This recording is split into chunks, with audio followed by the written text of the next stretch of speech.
Tulsa has always had a connection to The Outsiders since the book was first published nearly 60 years ago.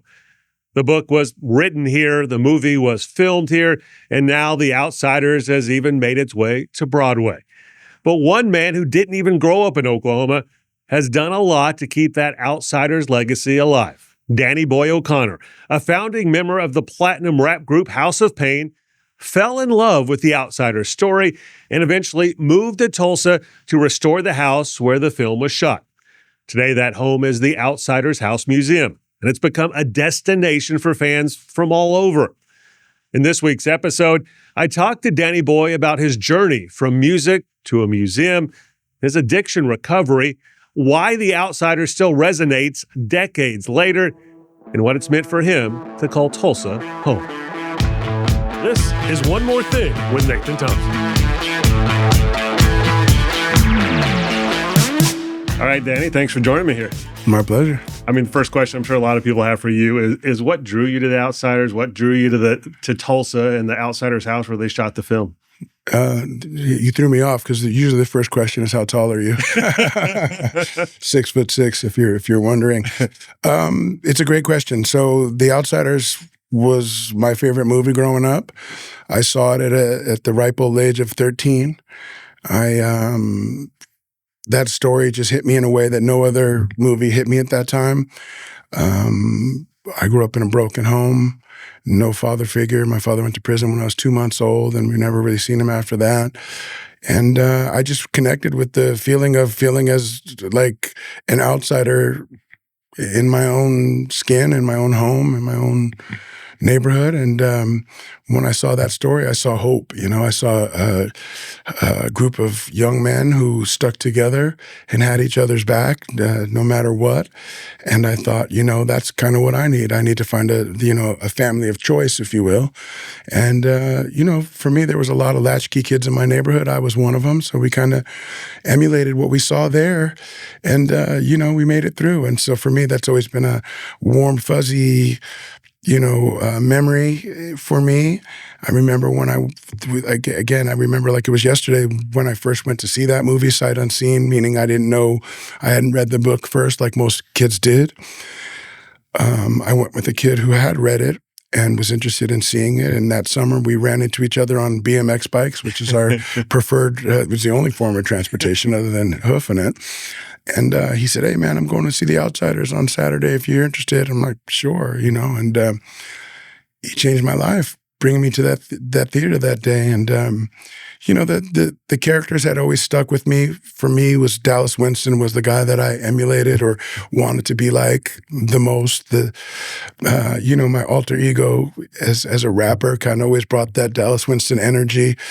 And I also liked the Johnny Cade character because I also liked his empathy and he was, tough on the outside, but, sensible and soft on the inside. And I think that's the best way to be, especially in those formative years. You kind of got to be tough to make it through that era. It's a tough era when you're young, Yeah. Kids can be tough on each other. And I will say this, at 56 years old, I look back at the way we grew up in Southern California, and what seemed normal now seems, absurd, really. Like, we were in a lot of trouble, and there was a lot of nefarious stuff going around at that time. And, I've had the good fortune of meeting younger kids through the museum or people that I know have kids and get to know them. And they're a lot smarter and a lot more in touch with their emotions and able to articulate that. In the 80s growing up, if you had said, "Hey guys, I feel a little," if you were vulnerable and told how you felt inside, you might get socked in the chest and told to shut up and never bring that up again. That's weird. But so I think there's been some evolution for these kids growing up that they're able to be vulnerable. And And maybe it was just the neighborhood I grew up in, but it was just not something I did at home, and it wasn't something we did amongst, our friends. So again, there is growth there. But again, it looks like when you're misguided and you don't have anybody to put you in sports or to, help you with your education, you fall into the other group, and that's the group of outsiders. And a lot of times, there's a name for that. It's called the gang. And, there were times where there was, seconds and inches of either being dead, jails, death, or institutions. It's what's promised to alcoholics and drug addicts like myself. Thank God I'm recovered over 20 years and work a program. But it can get real too. So I think that's why it was such a deep cut for me, because although, if you look back, it's a kid's film, it's a kid's book, but it's dealing with real world stuff. And, by the grace of God for me, and, because it wasn't for making good choices. Looking back, I made a lot of choices that I still pay for today. But the beauty is that I get to speak to kids today and share my experience, strength, and hope, and tell them, there are choices I made at 16, 17 that still affect me today. Because I do have a rap record. I have a few of them, and they're not all the ones that you can listen to. Some of them are on paper. And they cause me significant pain trying to cross borders sometimes or visit countries, because they pull it up and they're like, they can't tell because the disposition on those old records isn't clear, and they don't know if I'm a felon or if that case was dismissed. And those cases were dismissed, but they want me to prove that. And sometimes it's hard to do that. Mm-hmm. Going to Japan recently, they pulled me aside and had me in the office or whatever you want to call it for a couple hours trying to figure out who I was. And I thought to myself, you know what? Had it to do it again, I would have never gotten that kind of trouble. But back then I was hip, slick, and sick, and I thought I knew best. And I'm glad I made it out this side. And in the movie and in the book, Dally doesn't make it out that side, and Johnny also pays a price for, his part. He stuck up for his friend and committed a crime, and he was adjudicated in that crime, but he also paid for it with his life by being the sensitive type to go in and save those kids. So there's a lot of lessons there, and I think that's why it's a time-honored classic, and I don't think it'll ever go away, because this will always be something that kids struggle with. If you have it all, you feel like you still would be rather, on the other side of things with just closer, cooler friends. And when you're the cool outcast, whatever crowd, you always think, oh, those rich kids, they got it all. And if I only had that. And the truth is, you kind of got to make your own lot in life. And it's the onus is on you to do the right thing and to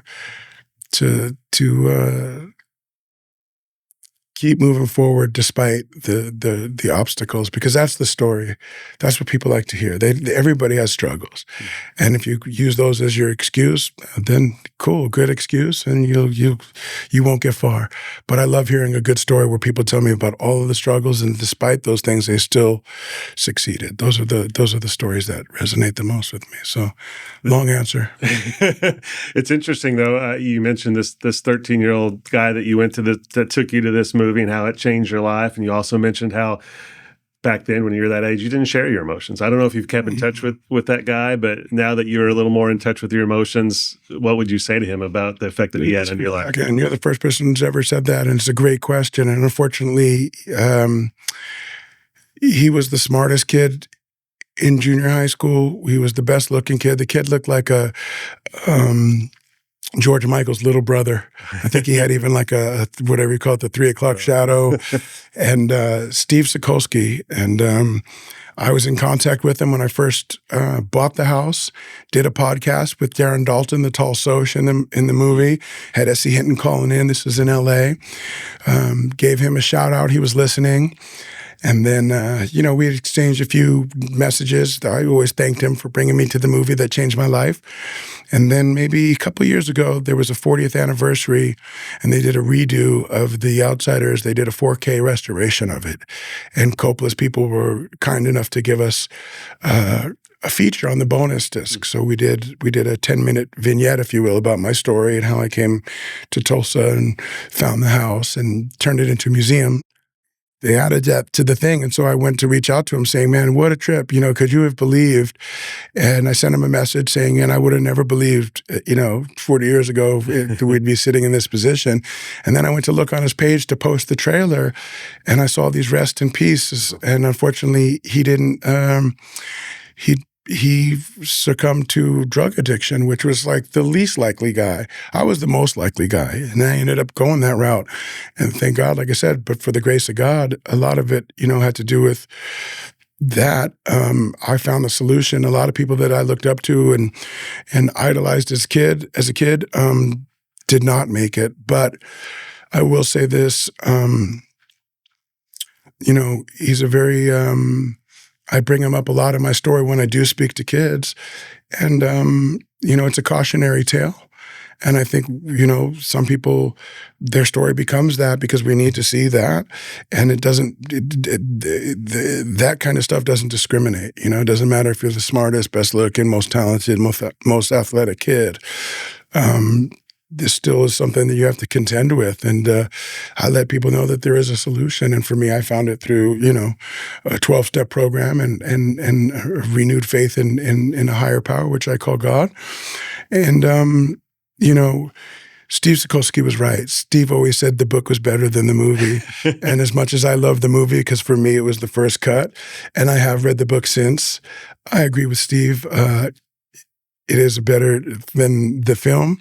And I did tweet that when I said basically not a eulogy, but hey, Steve, rest in peace. I just found out you passed, and you were right. The book is better than the movie. And S.E. Hinton retweeted it, and I know he was looking down from heaven, smiling that S.E. Hinton saw that, and that it meant a lot to me for her to do that. So it's interesting because I'm sure it's not an obvious connection for people. This guy was born in New York and grew up in California, and now is so associated with Tulsa. And I'm sure it wasn't planned. I mean, how did you come across the house in the first place? So, never in a million years. Was on tour in 2009 after House of Pain. So for anybody who doesn't know, I was the founding member of a group called House of Pain. I always tell people if you've been to a sporting event in the last 33 years or so, you've clearly heard Jump Around. It's the one that gets the stadium rocking. But we broke up. The group broke up in 1998.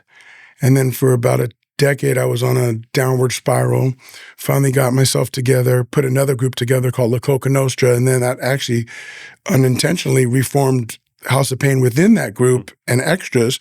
And our first tour brought us to Tulsa, Oklahoma, and we played Kane's Ballroom, which is one of the most incredible venues on the planet. And we had a 3-day layover here in Tulsa, Oklahoma. And if you've ever been to Tulsa or you grew up here, you know that 2009 Tulsa and 2025 Tulsa are very different looking. And downtown at the time, there was Kane's Ballroom, to my knowledge, and Spaghetti Warehouse. I think that's about where it ended. And we had a 3-day layover, and I realized that my favorite movie, The Outsiders, was filmed here through an epiphany. I had never been to Tulsa before. And all of a sudden, I felt like I'd been here before, that it was home, if that makes sense. And I'd been a lot of places for touring for years and love a lot of places that I've been to, but always was looking at my watch, couldn't wait to get back to LA. And this was the first time I was like, man, I have a strange feeling I've been here before. And this feels really like idyllic and like home. And I'd hear the train horn in the distance and saw the first sunset, and it just like lit up the sky. And I was like, man, why does this place sound really just hitting like that? And I thought, oh my goodness, The Outsiders. And so I went looking for locations. And during that tour, I ended up finding the drive-in from the movie, Circle Cinema, which was boarded up at the time. That block was, people told me they were trying to demo that block, and the Kendall Whittier was not alive and thriving like it is today. That's the neighborhood it's in. And then I found the park for the movie. And by finding the park, I also found the house. And Facebook was a new apparatus at the time. And if you're in a band or a brand, you kind of, anytime a new online thing happens, you kind of run and stake your claim and get your name, Danny Boy, House of Pain, Danny Boy, La Coca Nostra, whatever. And I post a photo of me out in front of it, and the response was incredible. And I realized that I was onto something. And then I realized that, at 46 years old or whatever I was, that it was kind of time for my generation. Gen Xers were kind of like looking back fondly to the 80s, because the 90s was so great to us and the 80s was so great. But when you got to at least for the crowd I was running with, by the time we got to the 90s, we weren't looking back at the 80s. We were living the life. But by the time the 2000s came around, we were kind of looking back to the 80s, because that was kind of where we're like the formative years were. And so the Breakfast Club and Fast Times at Ridgemont High and The Outsiders were all kind of like, man, remember those movies? Remember how like simple life was back then? And who knew the turmoil we live in today, man? Those really seem like good times, And I went looking for locations, posted it on Facebook, saw a tipping point, if you will, and started to think to myself, well, I'm on tour for the first time in a decade, have internet access on this tour bus, and I'm highly caffeinated and the only sober guy on the bus. So I'm going to start looking for locations in all the stops we hit. And it turned into a hobby called the Delta Bravo Urban Exploration Team. We have members all over the world that do what we do, which is urban locations and mostly movies, true crime, album cover art, whatever, it could be anything that's popular culture. And we get old historic photos or dissect movies and then go looking for those locations, match them up, give up the addresses. And so that's how it all started from the museum. And for the next 5 years, I was getting courted from everybody in Hollywood, from Mark Burnett's people, who was to Survivor and Shark Tank, worked all the way down to mom and pop people. All of them thought it would be a great idea for a TV show. Me and my buddy in the LAPD at the time, who started it, were like, he had the badge, I had the swagger, and we would go looking for all of these places. And we had a lot of success finding places that most people didn't know where those were filmed. And it never turned into a TV show. We did get an offer, but they wanted to own the whole thing. And I just didn't want to give that up at the time.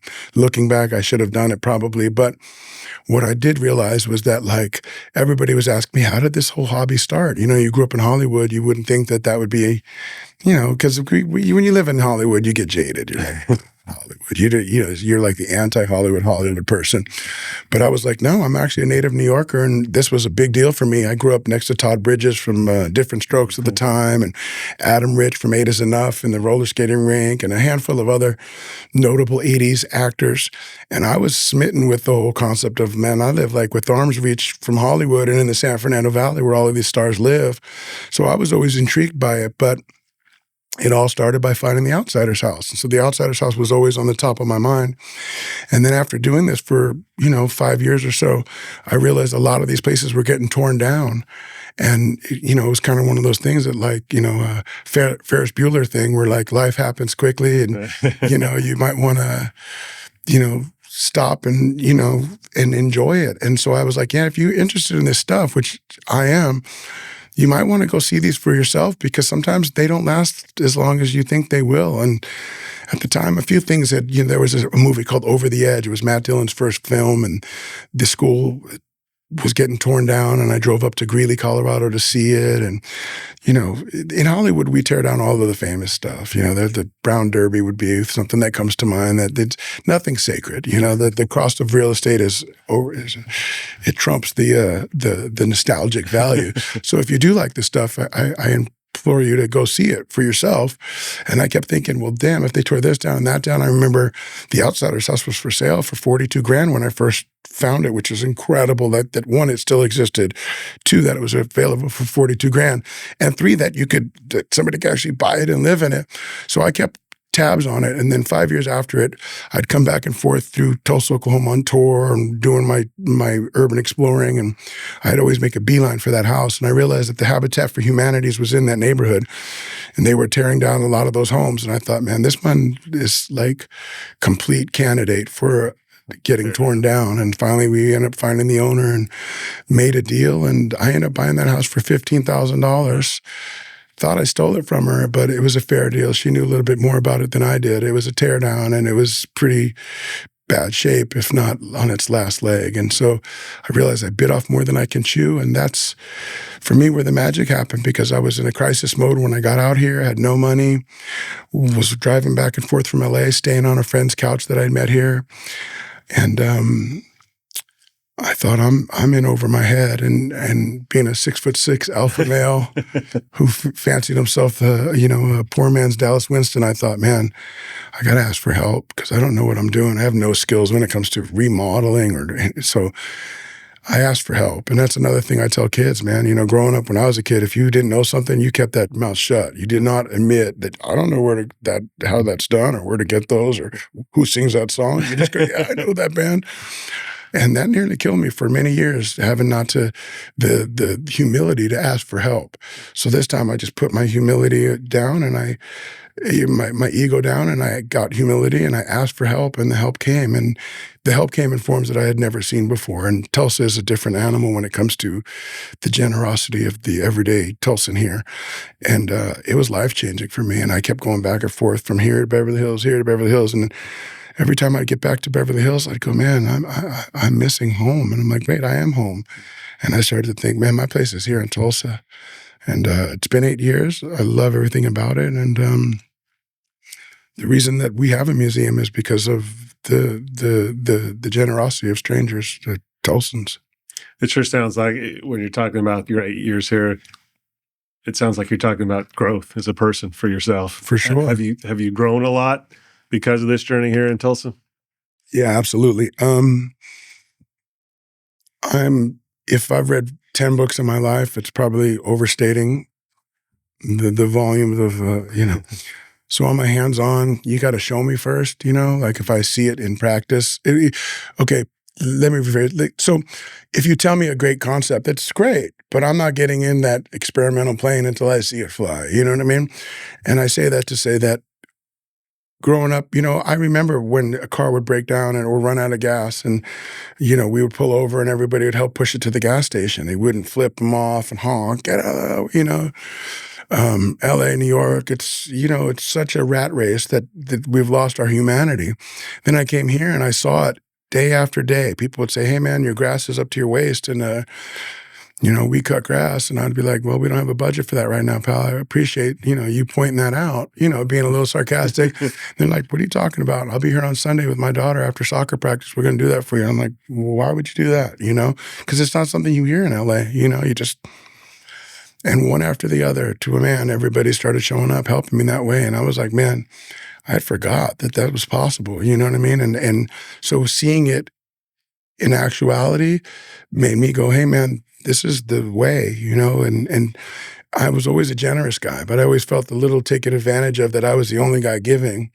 And it kind of, slowed down my generosity because I felt maybe I'm being taken advantage, maybe I'm a sucker, or, But when you see people in mass give for no other reason than they love the outsiders, they love Tulsa, and they saw my passion, it's pretty inspiring. I mean, it's life-changing.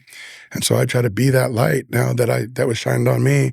And that's why I love Tulsa so much, and that's why I'm so embedded in the community, whether it's music, film, tourism, anything that's, has to do with the community. I try my best to be a good steward of the Tulsa, way, if you will, the Oklahoma way. Yeah. And, I know that I've got a lot of positive attention here, and I have to be very mindful not to screw that up, and then to also reciprocate, and not just in word. Thank you is great. It means a lot, but it's without action. It's just a word. So I have to do the work, and so I do my best to reciprocate in that way. And it's because of you guys, because again, I don't want to be the only guy doing good if everybody else is cutting corners. And I know that sounds crazy, but that makes sense to me coming from where I came from. But when I see everybody doing the right thing for the right thing's sake with no strings attached, I'm like, dude, how can you do the opposite and still be cool with that? And that's really the mindset change that happened for me here. And I owe you guys everything for it. So You telling your story about how you found the house, how you found Tulsa, all very happenstance. It was just by coincidence almost. Now that yeah, I don't think anything's by accident, and I'm not like a devout religious person, but I've always felt God's hand in my life, and most often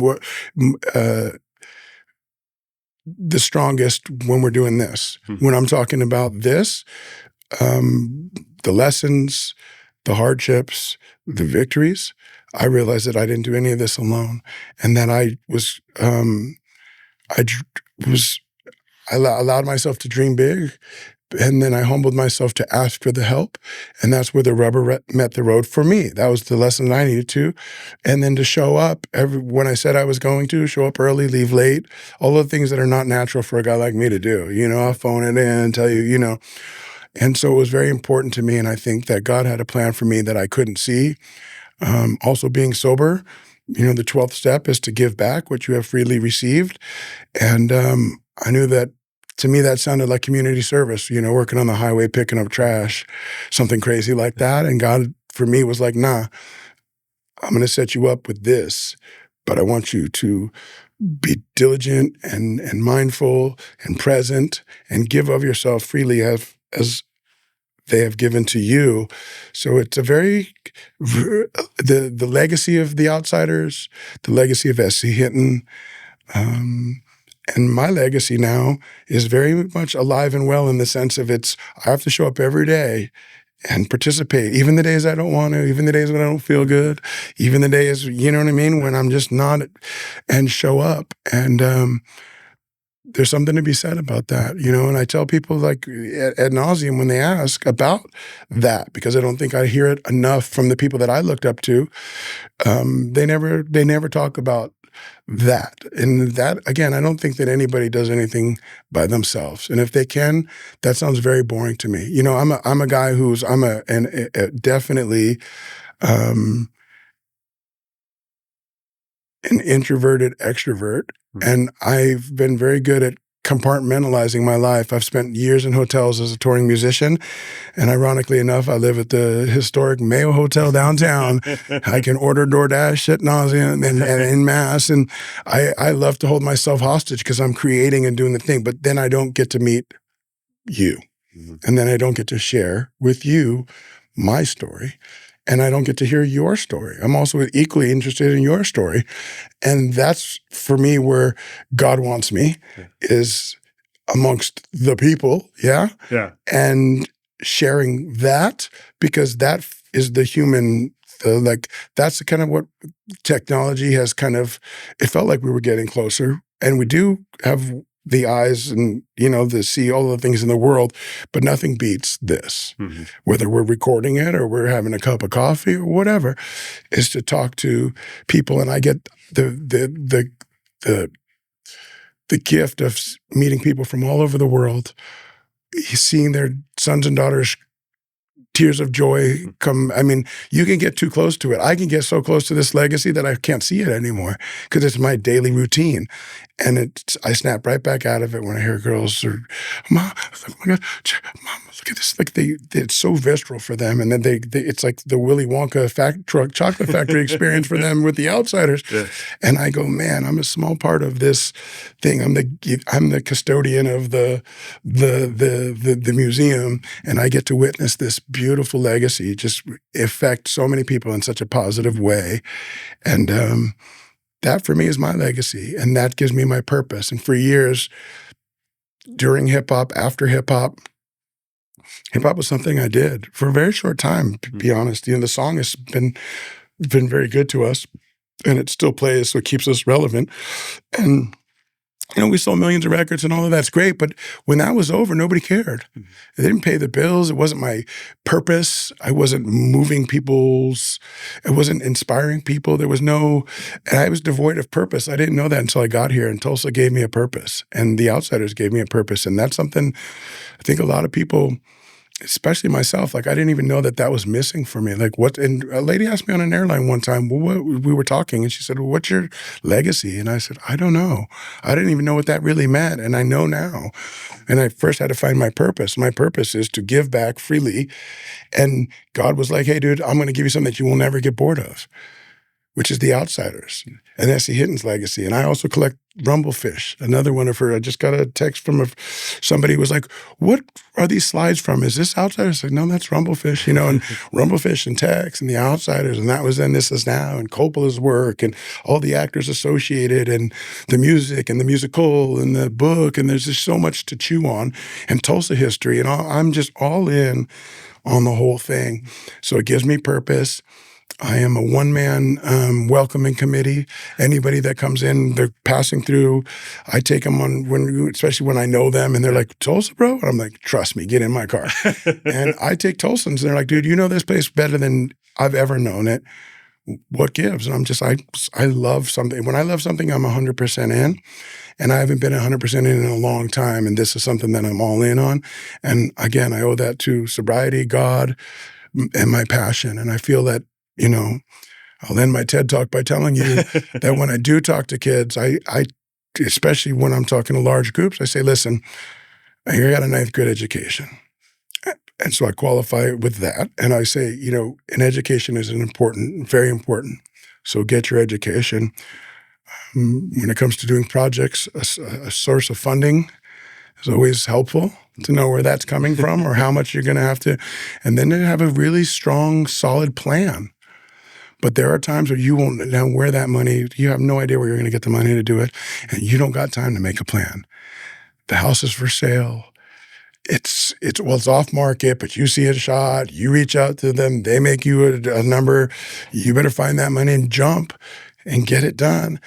You'll figure the rest out later. I never let again, those 3 things are strong things to move forward with, but you might not have all that. Don't let that stop you. And a lot of times it's just one kid, they tell me, man, thank you, because I won't, like, they're trying to formulate how they're going to get something done, and they don't know, like, where am I going to get the money to do that? Don't worry about it. The passion is what's the secret sauce. It's the fuel. As you go further, those things will figure a way. You'll find a way. It's so interesting when we talk about The Outsiders. This is a book that was written by a teenager, a high school student in the 60s. That's right. It's gone all these years with a very popular novel, an influential movie. Now it's a Broadway musical the national tour just kicked off in Tulsa. And there's a museum. And that museum, you see people from all the way around the world visit. You see national celebrities come by and stop by. What is it about The Outsiders that has caused all of this? I think it's a story that once you read it or find out about it, you realize that it has that common thread that winds through us all, because I've never met a rich person that doesn't have part of their story where there is something tragic or something like, or a poor person that doesn't have something beautiful and shades of all of those things. And at the end of the day, we saw the same sunset, which is in the novel, and in the movie, it's different. But it's, can you see the sunset from the west side? Can you see it from the south side? You dig okay. In the book, it's although our worlds were completely different, we saw the same sunset. And for me, that was the goal, is that we could be politically different, we could be different colors, different locations, different politics, everything different. It's different sports. And these are the things that we fight over, the silly things. But we can both look up at a beautiful sunset and say, wow, that's beautiful. That brings us one step closer by default. So I feel like it's our job to keep looking for the similarities and keep looking for the commonalities, because when you realize at the end of the day, it doesn't take much, a few little strands of thing, and you can start to weave something beautiful. And that is that we're all human. Black, white, or pinstripe, left, right, or center, all of the things, right? If you put those things down and you look out amongst, we're all just people just trying to make our way. We're all doing the best we can. And you have to you don't have to do anything. I have to assume that everybody's doing the best they can, not take things as personal as I did in the past. And if I can't see the light, be the light. If you're going to be, I was almost going to curse, so I won't. If you're going to be some type of a way, fine. But my reaction is my responsibility, and I have the ability to say, okay, that's okay. I'm still going to show you at least kindness and move forward, you know, and it's up to me. But if we keep going back and forth, we ended up in the situation we're in now, where I think we're more polarized as a people than ever before. And I think the internet is a large part of that, because it gives everybody a voice, and everybody wants to, if you can't get it with sugar, get it with salt. And there's a lot of people who find their voice with salt. They want to point out all the bad things in life, the imbalances. This is life. Life on life's terms, man, can be tough and unfair and unjust. And you know what? I choose to find the good. Because if I, you know, you got to be mindful, and I have to. I keep saying you, but when I'm saying you, I mean me. I focus on what I focus on, because it's really easy for me to go, oh, you got a better watch, or you got a better girlfriend, or you got a better house, or you got a better. That's just what we kind of grew up doing, keeping up with the Joneses. Everybody's got something, or I got everything better than. It's like, so I put all that aside, and I go, man, I woke up, nice day out today, got water, got a gas money, you know, got a purpose, got all the little things that I need just for today. Tomorrow's a mystery, yesterday's a history. And I just try to look at because if you focus on yesterday and you focus on the future, you miss the beauty of right now. At least I do. So I focus on now. I got to take a quick detour because I'm interested in the creative process. You've brought up Jump Around a couple times, a song with such a long legacy, and a lot of times when people create things, or a song or a painting or a movie, whatever, it takes days, months, years even to craft it. And sometimes it just comes. Yeah. And sometimes it's so close to not ever even being an actual thing. What's the story behind this song? So the song is Everlast wrote that song. So I didn't write that song. He did write it that quick. Yeah. He just went to DJ Muggs from Cypress Hill, worked on a 3-song demo. That was one of the 3. I think they did it within an hour. The beat was originally for Cypress, and Be Real, the rapper in Cypress, didn't like the beat, and Eric liked the beat, Everlast, and it became our beat. I founded the group. I did all of the aesthetics, the vibe, the backbone of it, and Eric did most of the writing. But it was something that came very intuitive to him, and similar to The Outsiders. Susie says this story just came to her, and it picked her to tell it. And so that you'd have to ask more Everlast. But I understand that is something, when that is your world, that sometimes there's struggles in trying to, you get writer's block. Susie got writer's block after The Outsiders. How could she not? And she finally sat down in college to pen out a small story for the Nimrod at TU, which was Rumblefish. And people liked it so much, she turned it into a book. And that's her actual favorite, which is shocking. Because I'm like, what? She's like, no, because she fought for that one. She said, The Outsiders come to me, Danny. I had to fight for Rumblefish, so it's more significant to her. But the world at large loves The Outsiders the best. And it's just one of those things. So yeah, there was a time where, there wasn't who we were in the landscape of hip hop. There were other white acts, but they weren't like us. They weren't Irish. They weren't tough guys. They weren't knock around guys like us. And we brought that boom bap type of stuff, and it resonated in the 90s. It was the hip hop that people wanted. Cypress Hill, House of Pain, those type of bands. And it was fun while it lasted. And again, as a creative director is what I really hang my hat on.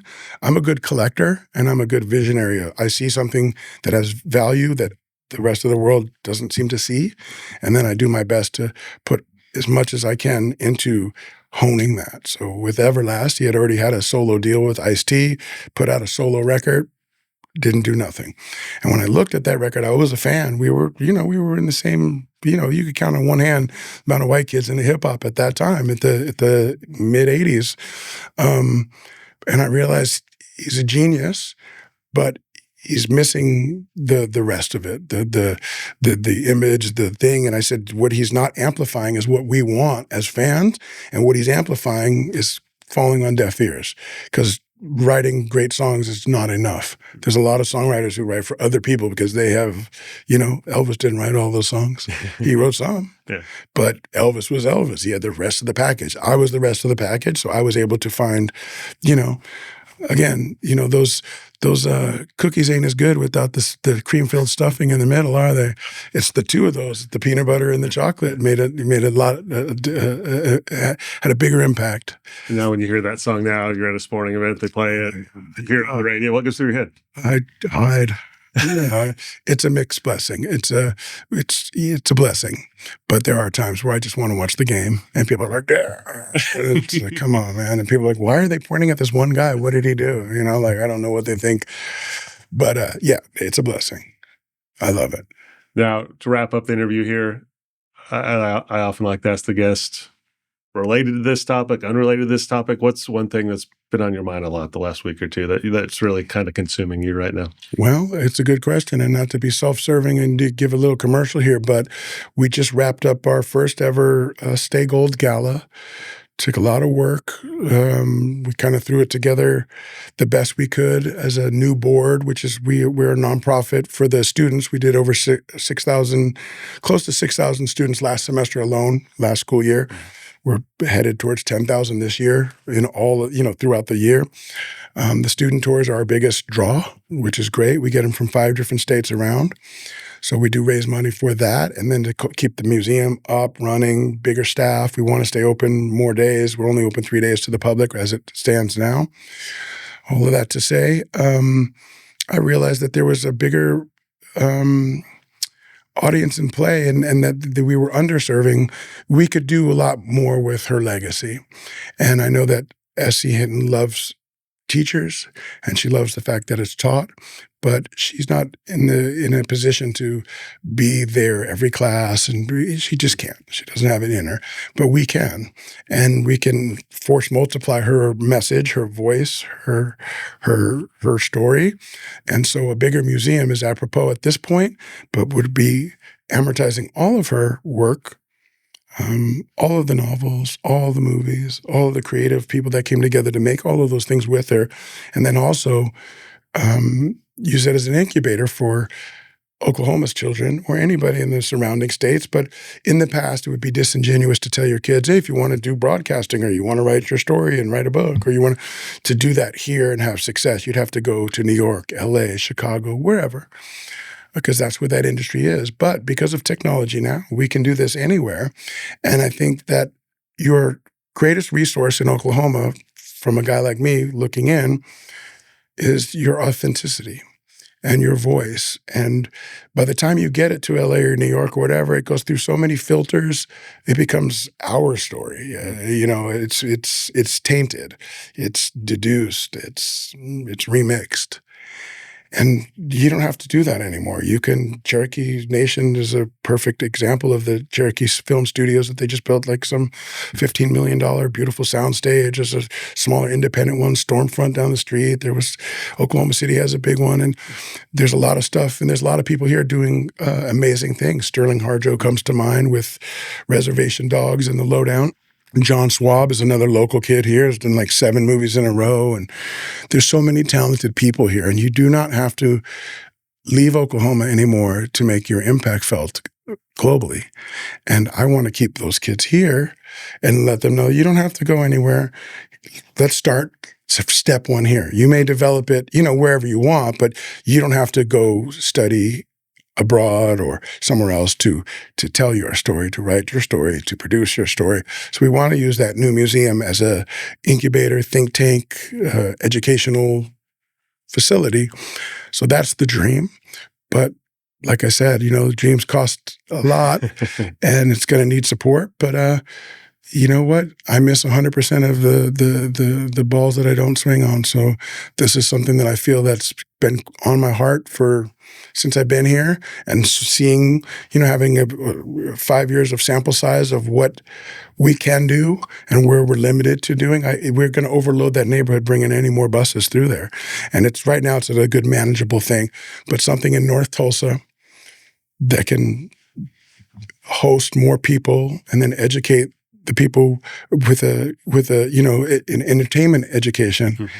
I think that will do well here. So a new building while keeping the house as well. Absolutely. And then if people want to help you in that cause, how's a good way to reach out? TheOutsidersHouse.com is there. We're on social media. And I believe 100% of what's meant for me won't miss me. So if you're interested, you know where to find us. And I appreciate it. All right. Danny Boy, thanks for taking My man. Good times.